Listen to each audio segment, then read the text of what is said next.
ये 100% authenticated and scientific test है। इसकी फुल एक्यूरेसी के साथ में 100% गारंटी है। गुड मॉर्निंग फ्रेंड्स, आज बहुत दिनों के बाद आपके सामने फिर से आए हैं टेस्ट को लेकर। बहुत सारे दोस्तों की क्वेरी आ रही है कि भाई ऐसा कौन सा टेस्ट है ये जो बच्चे की प्रतिभा को बता देता है, बच्चे के अंदर छुपी हुई स्ट्रेंथ और वीकनेस को बता देता है। तो यही विचार आया कि आज उस टेस्ट के बारे में थोड़ा सा खुलकर बात की जाए सबसे। तो दोस्तों, यदि एक एग्जाम्पल के तौर पे बताएं तो जिस तरह से एक ब्लड टेस्ट से आपके बहुत सारी चीज़ों का पता चल जाता है। आपने देखा होगा, यदि हम जब ब्लड टेस्ट करवाते हैं तो एक ब्लड टेस्ट होते ही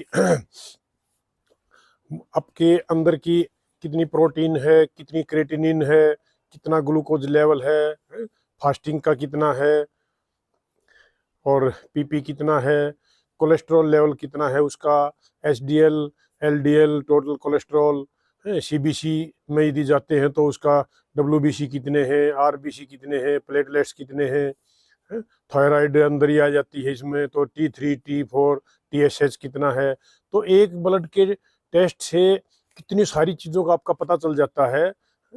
उसी तरह से इसमें ये ब्रेन की स्टडी है, ब्रेन के ऊपर रिसर्च हो रखी है। तो ब्रेन के अंदर हमारा जो न्यूरल पैटर्न है वो क्या फॉलो करता है, वो किस तरह से होता है, तो उसके बारे में बताते हैं आपको। जैसे आपने टीवी का या मोबाइल का मदरबोर्ड देखा होगा तो उसके अंदर एक अलग टाइप का कनेक्शन होता है, कितने सारे तार इधर से उधर जाए हुए होते हैं, देखा होगा आपने कभी खुला देखा हो तो इसी तरह से हमारा जो न्यूरल सिस्टम है, जो ब्रेन सिस्टम, ब्रेन के अंदर जो हमारा न्यूरॉन्स का जो डिस्ट्रीब्यूशन सिस्टम है वो इसी टाइप का रूप ले लेता है।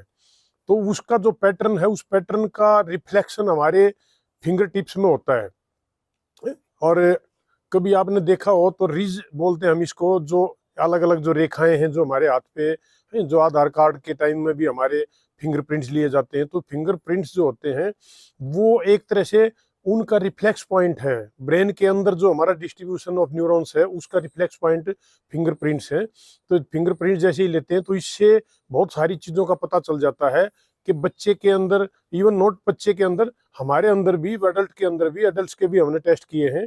और छोटे 3 साल से शुरू हो जाते हैं, 3 साल से लेकर 70, 80, 90 साल तक के किसी भी एज ग्रुप का आप टेस्ट कर सकते हैं। सबकी अपने अलग अलग प्रेफरेंस होती हैं, अलग अलग प्रायोरिटी होती है उस चीज़ की कि कौन किस चीज़ को लेकर अपना टेस्ट कराना चाहता है।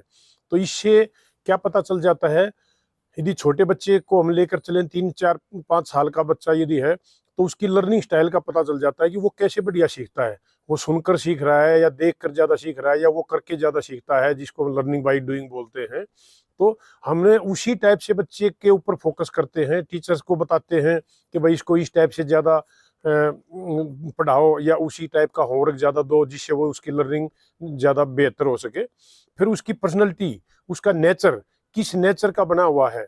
जैसे अब आप लोग नॉर्मली बोलते हैं कोई बच्चा जिद्दी है, कोई एडामेंट है, कोई बड़ा सॉफ्ट स्पोकन है, कोई बड़ा नरम सा बच्चा है, बड़ा साफ दिल का बच्चा है। तो ये उसी टाइप से उसकी पर्सनैलिटी जो है, उसका नेचर भगवान ने क्या देकर भेजा है, उसका न्यूरल डिस्ट्रीब्यूशन क्या है, उसके हिसाब से उसकी पर्सनैलिटी डिसाइड होती है, वो पता चल जाता है। तीसरा उसका बिहेवियर, तो वो बिहेवियर इस तरह का यदि वो कर रहा है, जो भी वो एक्टिविटी कर रहा है, वो गुस्सा उठ रहा है उसमें ज़्यादा, या उसमें प्यार की भावना ज़्यादा है, या वो आपकी बात मान रहा है, या वो आपकी बात की बजाय वो बहस ज़्यादा कर रहा है, तो इस तरह के उसके जो बिहेवियर निकल कर आते हैं, उसके पीछे का रीज़न क्या है वो पता चल जाता है।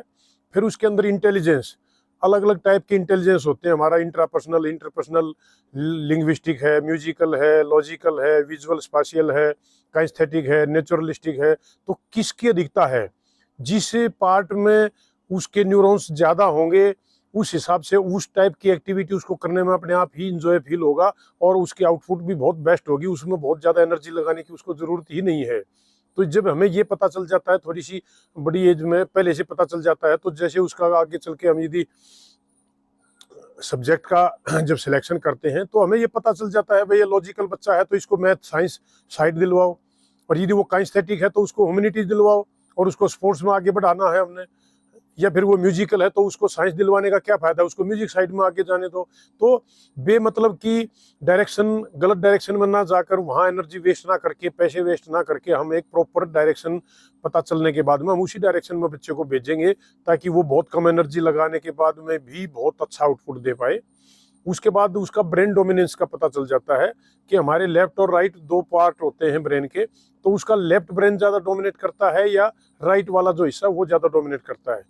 तो लेफ्ट वाला यदि डोमिनेट करता है तो वो एनालिटिकल ब्रेन बोलते हैं हम इसको, तो वो बच्चा लॉजिकल ज्यादा होगा, उसका मैथ, साइंस, लैंग्वेज, ग्रामर वगैरह में बहुत ज्यादा परफेक्ट होगा वो। लेकिन यदि उसका राइट ब्रेन डोमिनेट करता है तो उसको हम क्रिएटिव माइंड बोलते हैं। तो वो आर्ट में है, क्राफ्ट में है, स्पोर्ट्स में है, डांस में है, म्यूजिकल एक्टिविटीज में है, स्पोर्ट्स में, इन चीजों में वो बहुत ज्यादा अच्छा रहेगा। तो आप उससे रिलेटेड कोई भी एक्टिविटी कराते हैं तो वो नेट ऑटोमेटिकली बहुत मजे से करेगा, उसको फील करेगा, एक एंजॉयमेंट के साथ में उस चीज को करेगा। और आप देखना कभी भी आपको वो रुसवा नहीं करेगा उस चीज में, अपने आप ही आपको बोलेगा पापा मेरे को ग्राउंड पे लेके चलो, आपके उठने से पहले उठ जाएगा वो उस चीज में। तो ये पता चल जाता है कि वो बच्चे का ब्रेन डोमिनेंस कौन सा है। फिर उसका आईक्यू लेवल क्या है, इंटेलिजेंस लेवल जो है वो क्या है, उसकी मेंटल एज और क्रोनोलॉजिकल एज इंटू 100 वगैरह, जिस तरह से इसका जो फार्मूला है उससे हमें ये पता चल जाता है कि भाई इस बच्चे का आईक्यू लेवल कितना है और किस तरह से उसको बढ़ाना है।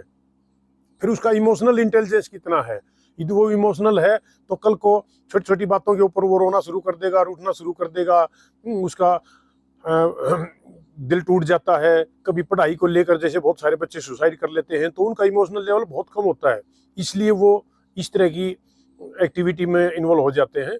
तो इससे ये पता चल जाता है उसका इमोशनल लेवल क्या है, इमोशनल इंटेलिजेंस कितना है, और किस तरह से हमने फिर उसको सिखाना है, किस तरह से उसको हैंडल करना है, ताकि उसका इमोशनल लेवल स्ट्रॉन्ग हो जाए और वो अपने लाइफ में आगे बढ़ सके इन चीज़ों को लेकर। फिर उसकी क्रिएटिविटी लेवल कितना है, क्रिएटिव कितना है वो, और किस तरह से उसकी क्रिएटिविटी को हमने एक्टिवेट करना है। फिर उसकी एडवर्स क्वोशेंट होता है एक हमारा, जो आपदा के टाइम में या किसी भी परेशानी के समय में वो अपने आप को कैसे मैनेज करता है, इससे संबंधित होता है, तो उसको कैसे हमने बढ़ाना होता है। फिर उसकी एक्वायरिंग सेंसिटिविटी बोलते हैं कि वो इफेक्टिव है, रिफ्लेक्टिव है या रिवर्स थिंकर है। तो किस टाइप से बच्चा एक्वायर करता है, कौन सी हर एक्टिविटी को, हर चीज को किस तरीके से सोचता है। तो उसका ये सारे 8-10 चीजें हैं जो एक टेस्ट करने से, हमारे फिंगर टेस्ट करने से फिंगर के प्रिंट लिए जाते हैं और वो फिर सॉफ्टवेयर के द्वारा हमें रिजल्ट मिलता है। उसको फिर एनालाइज करते हैं, उसकी कैलकुलेशन करते हैं, उससे पता चलता है कि इस बच्चे में कौन सी वीकनेस है और कौन सी स्ट्रेंथ है। तो दोस्तों ये था टेस्ट के बारे में, और बहुत सारे बच्चों का और बड़ों का हमने किया भी है, बहुत अच्छे रिजल्ट भी हैं इस चीज़ के।